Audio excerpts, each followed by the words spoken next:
Hello friends, हमने geography पहला topic मेरे पहले वीडियो ज्योग्राफी के में देखा था। आज मैं ज्योग्राफी का दूसरा वीडियो आपके सामने ला रहा हूँ। इसमें हम अर्थ की पोजीशन, उसका लैटिट्यूड, लॉन्गिट्यूड, इस पे डिस्कशन करेंगे। बहुत ही इम्पोर्टेंट और कैलकुलेटिव ये टॉपिक है और एनालिटिकल भी है।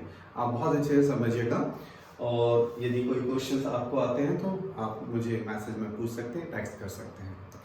ओके, पहले तो अर्थ देख लेते हैं। EARTH, there are 5 alphabet. ये हमारे सौरमंडल का, जो हमारे सोलर सिस्टम का 5th लार्जेस्ट प्लैनेट है। ये 5वां सबसे बड़ा ग्रह है। 5 अल्फाबेट, 5th लार्जेस्ट प्लैनेट। अर्थ जो है अपनी एक्सिस पे 23.5 डिग्री झुका हुआ है। Earth is tilted 23.5 degree in its axis. उस टिल्टेड के कारण क्या होता है, आप मुझे आंसर दीजिए, मैं आपको बाद में बताऊंगा। सोचिए कि क्या होता है, यदि वो टिल्ट नहीं होती तो क्या होता और टिल्टेड है तो क्या होगा। ओके, और एक चीज और, हमको कैसे पता चला कि अर्थ टिल्टेड है 23.5 डिग्री। ओके, नेक्स्ट फिर अब हम आते हैं कि स्पेशल जो आपका डिस्कशन है आज लैटिट्यूड और लॉन्गिट्यूड पे, तो हम डायरेक्ट उस पे आते हैं। ये आप देख लीजिए, लैटिट्यूड, ये लॉन्गिट्यूड। लैटिट्यूड जो रहती है ये हॉरिजॉन्टल लाइंस रहती हैं, हॉरिजॉन्टल लाइंस रहती हैं और इनको क्षैतिज रेखा हिंदी में बोल सकते हैं, इनको अक्षांश बोलते हैं हिंदी में, और क्षैतिज रेखाएं होती हैं। और आप अच्छे से देखिए तो ये एक फुल सर्कल बनाते हैं। जैसे आप ले लीजिए, एक आलू ले लीजिए, उसको बीच से काट दीजिए। एक ऊपर वाला पोर्शन वो कहलाएगा नॉर्दर्न हेमिस्फीयर, नीचे वाला पोर्शन कहलाएगा सदर्न हेमिस्फीयर। तो ये जो बीच वाला जहां से आपने कट किया था बिल्कुल बीच से, दैट इज कॉल्ड इक्वेटर। ये इक्वेटर कहते हैं, इसी को हिंदी में विषुवत रेखा, इसी को भूमध्य रेखा और इसी को द ग्रेट सर्कल कहा जाता है। उसके बाद देखिए आप सर्कल्स छोटे होते जाएंगे, छोटे होते जाएंगे और इधर पे आके पॉइंट शेप का आपको सर्कल मिलेगा। तो हर इधर से लेके आप हर डिग्री में, जैसे ये अर्थ है, इधर से आपने बीच में काटा, अब ये जो 1 डिग्री है, सपोज 1 डिग्री यहां से एक सर्कल काटा, 2 डिग्री पे, 3 डिग्री पे, ऐसे ये 45 डिग्री पे, फिर 60 डिग्री पे, हर डिग्री पे एक आपने कट काटा है, एक सर्कल काटा हुआ है। These circles are called what, latitude. इनको पैरेलल्स भी बोलते हैं। और ये फुल सर्कल्स होते हैं तो इनका टोटल नंबर कैसा हो जाएगा, 90 सर्कल्स ऊपर, 90 सर्कल्स नीचे। तो टोटल नंबर हो जाएगी इनकी 90 और 90 नॉर्दर्न हेमिस्फीयर में और 90 सदर्न हेमिस्फीयर में। तो टोटल कितना हो गया, 180।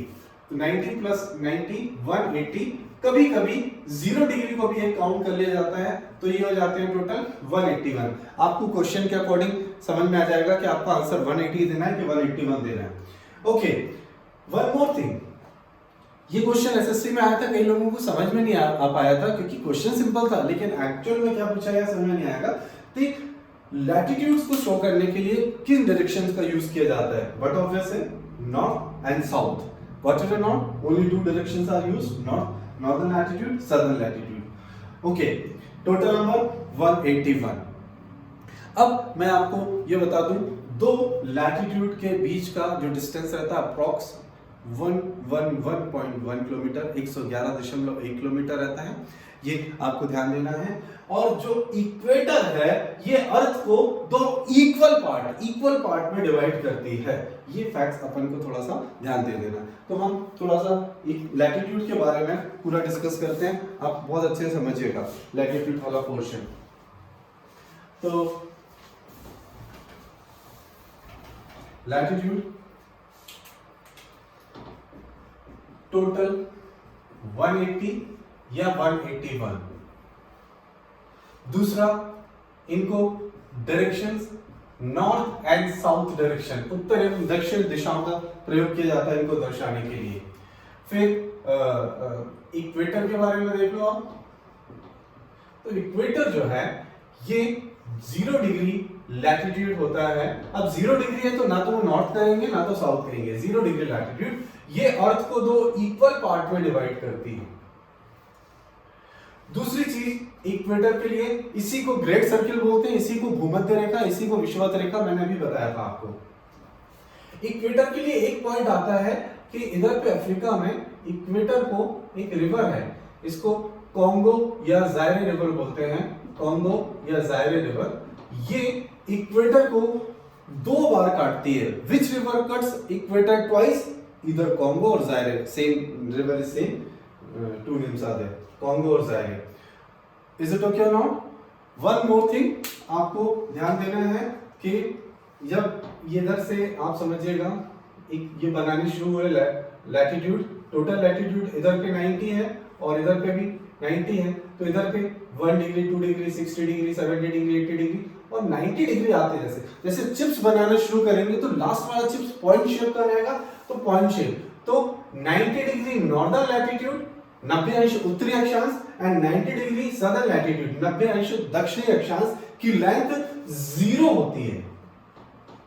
इसकी लेंथ 0 होती है। ये भी क्वेश्चन पूछा गया है कई बार। तो हमने इक्वेटर देखा और 90 degree northern and 90 degree southern latitude discuss किया, 90 अंश उत्तरी अक्षांश, दक्षिणी अक्षांश।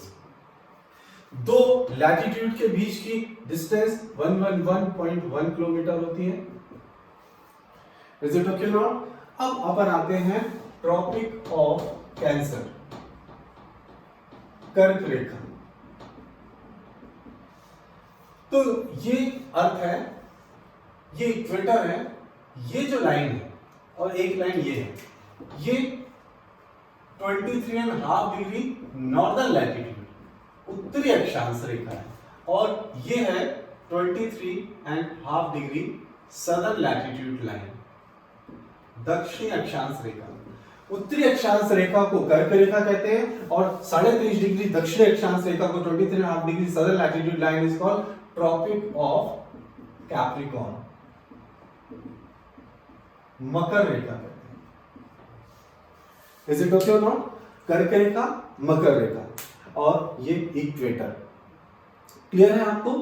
कर्क रेखा इंपॉर्टेंस, एक पॉइंट और बता दूं मैं, ट्रॉपिक ऑफ, पहले आपको यदि इसमें से कुछ नोट करना है तो नोट कर लीजिए, फिर टॉपिक ऑफ कैंसर पे अपन आते हैं।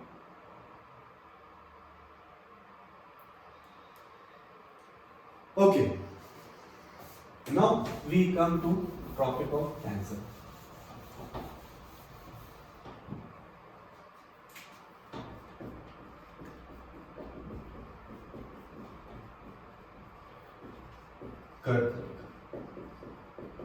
पहले तो आप अच्छे से समझ जाइए, ये जो इसके पॉइंट्स हैं, ये 23.5 डिग्री नॉर्दर्न लैटिट्यूड लाइन है।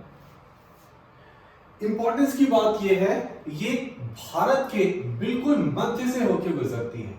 मतलब मैंने आपको ये बताया था कि ये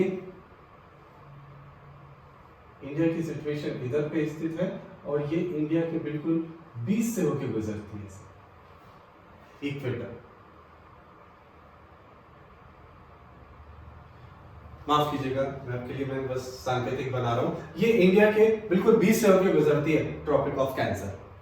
इज इट ओके और नॉट? और इंडिया के बीच से किन राज्यों से होकर गुजरती है? पीएससी में मल्टीपल टाइम्स क्वेश्चन आए हुए हैं, एसएससी में, रेलवेज में, व्यापम में, कि किस राज्य से होकर नहीं गुजरती या किस से होकर गुजरती है, ऑप्शंस पे दिए रहते हैं। तो आपको मैं बता दूं, मैंने एक कोड बनाया हुआ है। इस कोड की विशेषता ये है कि ये वेस्ट से लेके ईस्ट तक के सारे राज्यों को कवर करता है। तो कोड थोड़ा सा फनी टाइप का है, अच्छा है लेकिन। गुरु राम छोड़ो झाड़ू पकड़ो मित्र। गुरु राम छोड़ो झाड़ू पकड़ो मित्र। गुरु से गुजरात, इट इज राजस्थान, मां से मध्य प्रदेश, ये छत्तीसगढ़, ये झारखंड, याद रखिए।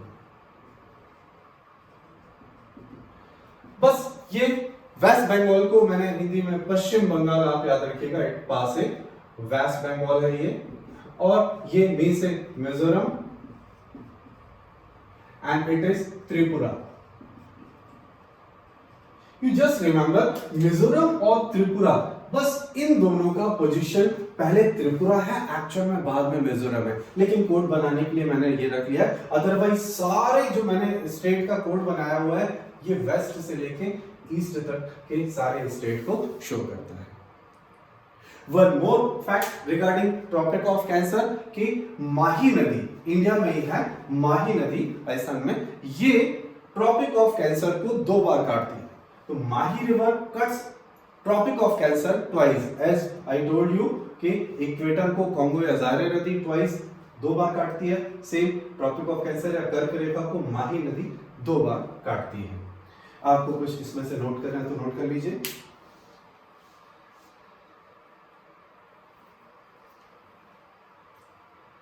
नेक्स्ट फिर आप देखोगे तो ट्रॉपिक ऑफ कैंसर मकर रेखा 23.5 डिग्री सदर्न लैटिट्यूड लाइन। इधर पे अपन को मकर रेखा के लिए स्पेशली याद रखना है, इधर पे यदि मैं ट्रॉपिक ऑफ कैप्रिकॉर्न मकर रेखा, तो मकर रेखा 23.5 डिग्री उत्तरी अक्षांश, ये आपको ध्यान देना है। इसमें लिम्पोपो रिवर है, Limpopo river cuts tropic of capricorn twice. Limpopo नदी मकर रेखा को 2 बार काटती है। कांगो या Zaire river cuts equator twice, Mahi नदी cuts tropic of cancer twice, Limpopo river cuts tropic of capricorn twice.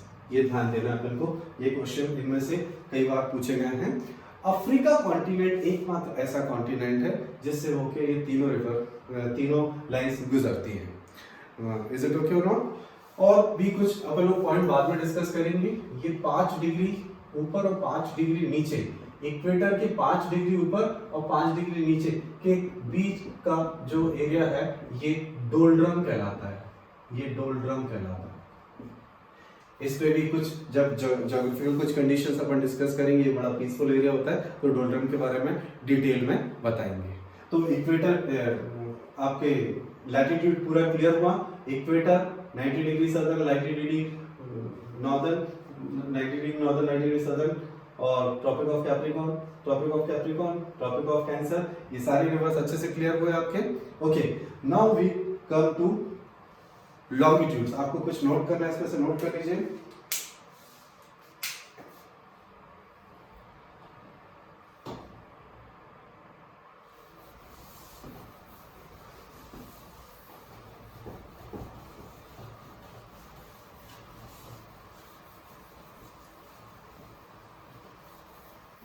ये डायग्रामेटिकली थोड़ा सा मैंने समझाया है, समझ लीजिए। ये 90 degree northern latitude, arctic circle, tropic of cancer, equator, tropic of capricorn, arctic circle, antarctic circle and south pole.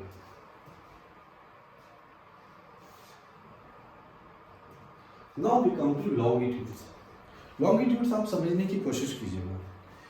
Longitudes क्या होते हैं? ये यदि अर्थ है, आप नॉर्थ और साउथ पोल ये ले लीजिए, इन दोनों पोल्स को मिलाने वाली जितनी भी लाइंस हैं वो कहलाएंगी लॉन्गिट्यूड्स। तो पहली लाइन, या एक फुटबॉल की बॉल को समझिएगा, पहली लाइन ऐसे आएगी और ऐसे मिलाएगी। ये ऐसा आया, बनाने में ये एक लाइन दिखेगा, लेकिन एक्चुअल में ये सेमी सर्कल है, अर्धवृत्त है। फिर इसको दर्शाने के लिए जो राइट साइड पे है और लेफ्ट साइड, तो राइट साइड पे ईस्ट और लेफ्ट साइड पे वेस्ट, तो ये 1 degree eastern longitude, 1 degree western longitude, 2 degree eastern, 2 degree western. तो ऐसे करते हुए 90 डिग्री, 91, 92 और पीछे जाते तक कितना हो जाएगा? 180 डिग्री। तो 180 डिग्री आपको ईस्ट साइड और 180 डिग्री आपको वेस्ट साइड लॉन्गिट्यूड्स मिलेंगे। तो टोटल नंबर कितने हो जाएंगे लॉन्गिट्यूड का? 180 plus 180 that is 360। Got it or not? One more thing, ये 0 डिग्री लॉन्गिट्यूड है। तो 0 डिग्री लॉन्गिट्यूड जो है,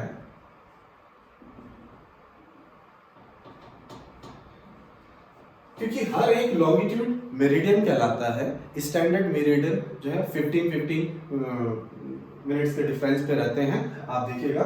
और जो 0 डिग्री लॉन्गिट्यूड है वो प्राइम मेरिडियन कहलाता है, प्रधान याम्योत्तर बोलते हैं। और 0 डिग्री लॉन्गिट्यूड ही ग्रीनविच लाइन है। ग्रीनविच एक लैब है जो कि लंदन ग्रेट ब्रिटेन में सिचुएटेड है। तो ग्रीनविच लाइन है और दुनिया के सारे देशों का टाइम का कैलकुलेशन ग्रीनविच को स्टैंडर्ड मान के करते हैं। अब टाइम कैलकुलेशन के लिए लॉन्गिट्यूड की क्या जरूरत है? Actually earth is rotating west to east, earth west से ईस्ट रोटेट कर रही है इस डायरेक्शन में। तो आप देखिए कि ये सनलाइट है और ये ऐसे अर्थ रोटेट कर रही है, तो हर टाइम पे उसका क्या चीज चेंज हो रहा है? लॉन्गिट्यूड। लैटिट्यूड तो सेम रहेगा, लॉन्गिट्यूड चेंज हो रहा है। तो टाइम कैलकुलेशन के लिए लॉन्गिट्यूड की जरूरत होती है। गॉट इट और नॉट? तो ग्रीनविच को स्टैंडर्ड मान के सारे देशों का टाइम कैलकुलेट किया जाता है। और टाइम कैलकुलेशन कैसे होता है आप अच्छे से समझिएगा। टोटल लॉन्गिट्यूड होते हैं 360,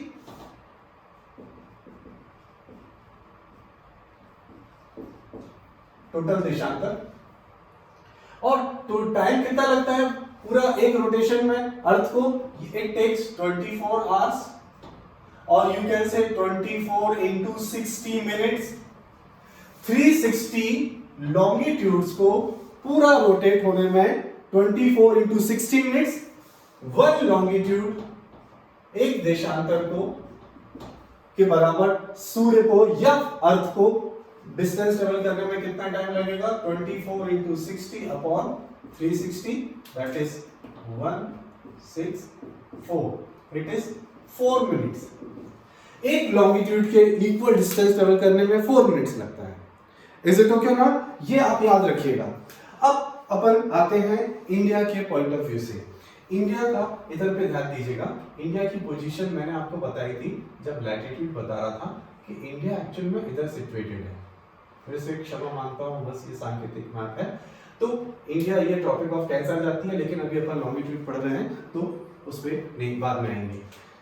तो भारत की जो स्टैंडर्ड टाइमलाइन है ऐसी आती है, लेकिन हम इसको बनाने के लिए ऐसा बना देते हैं, बट ऑब्वियस है ये ईस्टर्न की होगी क्योंकि ये प्राइम मेरिडियन के राइट साइड है। तो ये 82 डिग्री 30 मिनट्स या 82.5 डिग्री ईस्टर्न लॉन्गिट्यूड लाइन, पूर्वी देशांतर रेखा। भारत की मानक समय रेखा 82.5 डिग्री पूर्वी देशांतर रेखा है। Standard Indian standard timeline is 82.5 degree eastern longitude line which passes from you can say Prayagraj, Naini, Mirzapur. ये तीनों वर्ड्स एग्जाम में पूछे जाते हैं, जो कि प्रयागराज के पास नैनी या मिर्जापुर से होकर गुजरती है। गुजरती तो और दूसरी जगह से भी, लेकिन हमने एक स्टैंडर्ड पॉइंट वहां से गुजारा हुआ है, मिर्जापुर और नैनी से, यू कैन से। ठीक है। अब 82.5 डिग्री सन ईस्ट से निकलता है। इधर पे समझ लीजिएगा ये सन है, तो सन पहले इधर पे जापान है, तो मैप में पहले जापान शो हो जाता है। तो जापान को कंट्री ऑफ राइजिंग सन बोलते हैं। Old name of Japan is Nippon. Nippon का मतलब ही होता था कंट्री ऑफ राइजिंग सन। तो जापान को उगते हुए सूरज का देश बोलते हैं। उसके बाद लाइट कहां पे आएगी? इंडिया पे, फिर जाएगी ग्रीनविच या ब्रिटेन पे। तो इंडिया का समय ग्रीनविच या ब्रिटेन के समय से आगे होगा। Okay, now we calculate. एक पहले देख लीजिए, इंडिया और ग्रीनविच के बीच में कितने लॉन्गिट्यूड का डिफरेंस है? 82.5, 82.5 डिग्री। तो एक लॉन्गिट्यूड के इक्वल डिस्टेंस कवर करने में 4 मिनट लगता है, तो 82.5 लॉन्गिट्यूड डिस्टेंस कवर करने में लगेगा 4 into 82.5। You just calculated, it would be coming 330 minutes. 300 minutes में हो जाएंगे 5 आवर्स, और 30 मिनट्स या 5.5 घंटे। तो भारत का समय ग्रीनविच समय से 5.5 घंटे आगे है। इज इट ओके और नॉट? इसका मतलब ये है, आप समझिएगा कि भारत में यदि अभी सुबह के 5:30 बजे हैं, तो ब्रिटेन में भी रात के 12 बजे हैं। यदि इधर 6:30 बज गए हैं तो वहां पे 1 बजे हैं। यहाँ 7:30 हो गए हैं तो वहां पे 2 बजे हैं। इधर 10:30 बज गए हैं सुबह के, तो वहां पे भी 5 बजे हैं सुबह के। तो भारत का समय ब्रिटेन या ग्रीनविच समय से 5.5 घंटे आगे है. 1/2 hours ahead than Greenwich time, Indian Standard Time is. Is it okay or not? Got the calculation? You just note it if you want to note.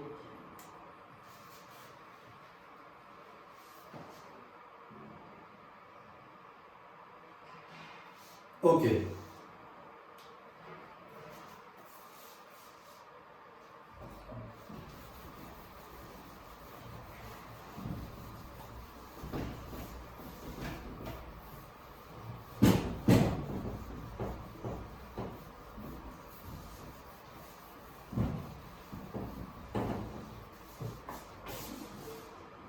ये आप देख लीजिए, मैंने बोला था स्टैंडर्ड मेरिडियन 50 डिग्री अपार्ट होते हैं, 24 स्टैंडर्ड मेरिडियन है, 0 डिग्री को प्राइम मेरिडियन बोलते हैं. आप इसको ऑरेंज के जो वो रहते हैं पार्ट्स, उससे आप डिनोट कर सकते हैं.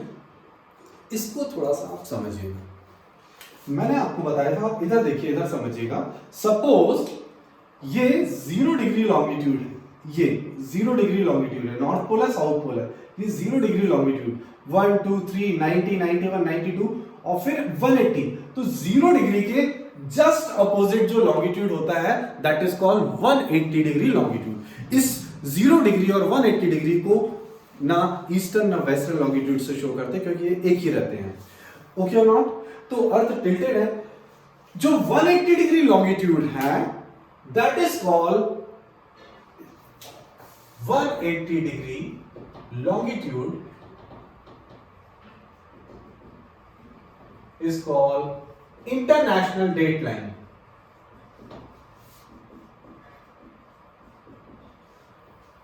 अंतरराष्ट्रीय तिथि रेखा,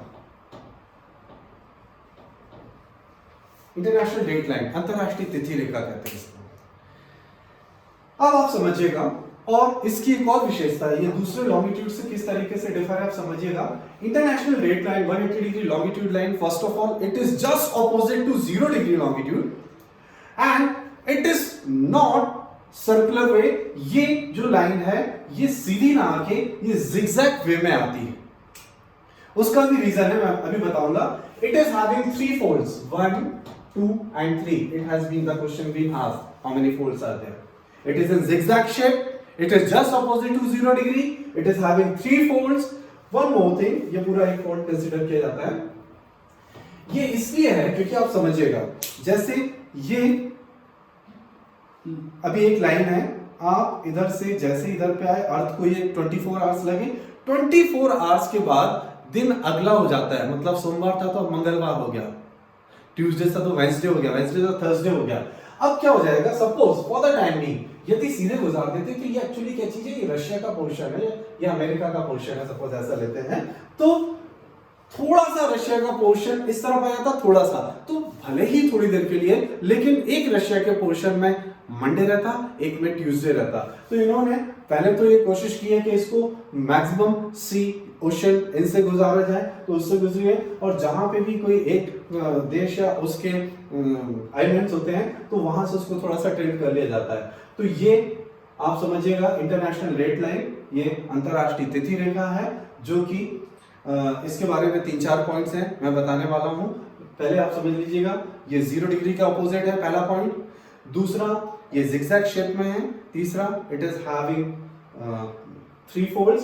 और चौथा, पांचवा पॉइंट बहुत इंपॉर्टेंट है, आप समझिएगा, ये रशिया का अलास्का वाला पोर्शन है और ये अमेरिका का अलास्का वाला पोर्शन है, रशिया का पोर्शन है, ये इनके बीच से होकर गुजरती है. तो किससे? अमेरिका और रशिया के बीच से होकर गुजरती है.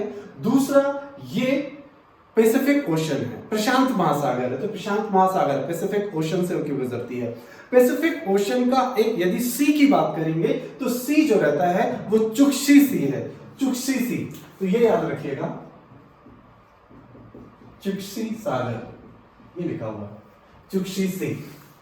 और अमेरिका और ब्रिटेन जो 2 कंट्रीज बड़े पास होते हैं और वहां कुछ सी का पोर्शन रहता है, तो उनमें ट्रीटी होती है, वाटर ट्रीटी के, उनके जो सेनाएं हैं या वो कितना पार्ट यूज कर सकती हैं. तो इनके बीच में, अमेरिका और रशिया के बीच में जो पैसिफिक ओशन या चुक्शी सी में जो एक इनके बीच में संधि है, जल संधि, उसको स्ट्रेट बोलते हैं इंग्लिश में, दैट इज बेरिंग स्ट्रेट। तो आपके लिए क्या क्या पॉइंट हो गया कि इंटरनेशनल डेट लाइन जो है पैसिफिक ओशन, चुक्शी सी और बेरिंग स्ट्रेट से होकर गुजरती है, 0 डिग्री के ऑपोजिट है, जिगजैग शेप में है, 3 फोल्ड्स हैं। These all are the points regarding international date line, और कुछ भी नहीं पूछा जाता है इसके बारे में। इसके ईस्ट तरफ जाने पे टाइम कम होता है, वेस्ट तरफ जाने पे टाइम ज़्यादा होता है। इसको और डिटेल में अपन लोग देख लेंगे, लेकिन ये क्लियर हुआ। यदि कुछ नोट करना है तो आप नोट कर लीजिए।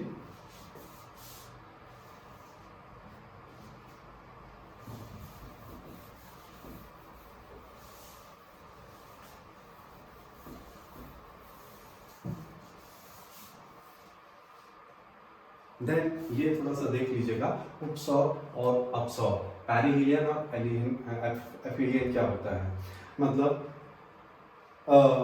एक जो अर्थ है ये एलिप्टिकल वे में सन का रिवॉल्यूशन कर रही है, सन का परिक्रमण कर रही है, सूर्य का परिक्रमण कर रही है। तो एक कंडीशन रहती है जब पृथ्वी सूर्य के सबसे पास रहती है, और एक कंडीशन में पृथ्वी सूर्य के सबसे दूर रहती है। तो earth the position where earth is farthest from the sun, it is 4th July, that is called aphelion। और अर्थ जो है सबसे पास जो सन के होती है, it is 3rd January, that is perihelion. एक और क्वेश्चन दे रहा हूं जिसको नेक्स्ट वीडियो में बताएंगे कि 3rd जुलाई को अर्थ सबसे पास है, सबसे पास है अर्थ सन के। लेकिन आप देखिए ये अर्थ है, ये सन के सबसे पास है, लेकिन आप 3 जुलाई को देखिएगा आपके यहाँ सीजन कैसा रहता है, ठंड लगती है, यही क्वेश्चन है। आप समझिएगा, आंसर दीजिएगा, मैं नेक्स्ट वीडियो में बताता हूँ आपको। नेक्स्ट फिर we come to this point, आप समझिएगा। अर्थ रोटेट कर रही है, रिवोल्यूशन कर रही है, प्लस उसका ये वे भी चलता रहता है ऐसा। तो आप कंडीशन समझिएगा, पहले तो 4 डेट है ये, अर्थ इस वे में रिवोल्यूशन कर रही है। तो पहले अपन लोग आते हैं इधर पे, तो समर सोल्स्टिस जिसको कर संक्रांति कहते हैं। तो अर्थ जो है कर्क रेखा की डायरेक्शन में, कर्क रेखा की मतलब सन जो है कर्क रेखा की डायरेक्शन में जाता है लगभग, ठीक है। तो 21 जून को कर्क संक्रांति, समर सोल्स्टिस या कैंसर सोल्स्टिस कहते हैं। और 21 जून जो रहता है नॉर्थ पोल पे, उत्तरी ध्रुव में सबसे बड़ा दिन बोलेंगे तो by default it would be smallest night, सबसे छोटी रात हो जाएगी। Is it okay not? Next उसके ऑपोजिट देख लीजिए, 22 दिसंबर को रहता है मकर संक्रांति। ये सूर्य जो रहता है मकर रेखा की ओर जाना शुरू कर देता है। ये विंटर सोल्स्टिस है, कैप्रिकॉर्न सोल्स्टिस है, मकर संक्रांति कहते हैं। और ये आपको ध्यान देना है, इधर पे समर सोल्स्टिस, ये winter solstice. Is it okay not? ये दो। तो इस डेट को 22 दिसंबर को जो है सबसे बड़ी रात या सबसे छोटा दिन, the longest night and smallest day. Longest key बात करेंगे तो अराउंड 14 आवर्स बोल देते हैं, 14 आवर्स। लॉन्गेस्ट डे भी 14 आवर्स का रहता है, तो 10 आवर्स की नाइट हो जाती है। इधर पे 14 आवर्स की नाइट हो जाती है, 10 आवर्स का डे लगभग हो जाता है। तो ये ध्यान दीजिएगा 22 दिसंबर को। अब आप ध्यान दीजिएगा इक्विनॉक्स आप समझिएगा कि चाहे अर्थ को आप कितना भी टिल्ट कर लो, नॉर्थ पोल और साउथ पोल पे प्रॉपर लाइट जा रही है कि नहीं जा रही है? इधर पे तो देखिए, इधर नॉर्थ पोल पे नहीं जा पा रही है लाइट, इधर पे साउथ पोल पे नहीं जा पा रही है लाइट, यदि अर्थ की लाइट देखेंगे। लेकिन इधर पे दोनों पोल पे जा रही है। तो इधर पे डे और night all over the world 12 hours के होते हैं पूरे वर्ल्ड में। इन 2 दिन में डे और नाइट का ड्यूरेशन 12 घंटे का रहता है। इनको सोल्स्टिस या विषुव बोलते हैं। और ये 22 सितंबर 23 सितंबर दोनों आंसर्स कुछ ऑप्शंस में रहते हैं, ध्यान दीजिएगा। वैसे 23 सितंबर एक्चुअल है, इसको शरद विषुव या ऑटोमनल इक्विनॉक्स बोलते हैं। और 21 मार्च को वर्नल इक्विनॉक्स या वसंत विषुव बोलते हैं। इन दोनों दिनों में डे और night all over the world 12 hours के होते हैं। तो it was our second part of geography. अपन तीसरे पार्ट में नेक्स्ट बहुत जल्दी मिलते हैं। Thank you very much. Very good.